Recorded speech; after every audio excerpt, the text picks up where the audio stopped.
Jesus is the true Israel. How does the book of Matthew start? It starts with a genealogy. How does Genesis start? Or I should say Exodus. It starts with a genealogy. What happens in Exodus and Pharaoh? We got to kill all the babies. What happens in Matthew with Herod? We got to kill all the babies. Everything that happens in Exodus, or major events that happen in Exodus, happen in the first 5 chapters of Matthew. Notice that Israel escapes to Egypt to escape a famine. Where does Jesus escape to escape Herod? He goes also to Egypt. Then, once Herod dies, Jesus comes out of Egypt.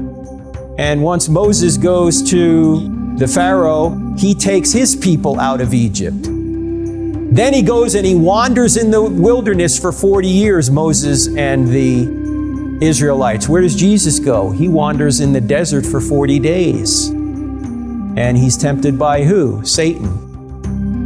Whereas the Israelites are tempted, they give in. Jesus is tempted, he doesn't give in.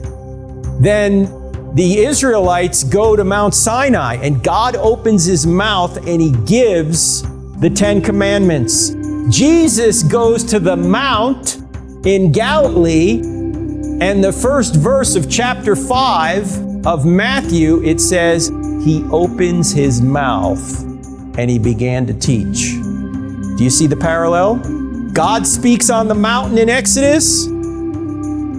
Jesus speaks on the mountain in Galilee. In other words, he's God.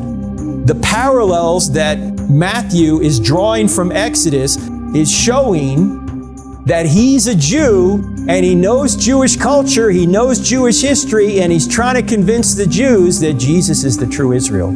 Jesus succeeds where Israel doesn't. That's really cool. So this is not an invented storyline. This was written by a Jew.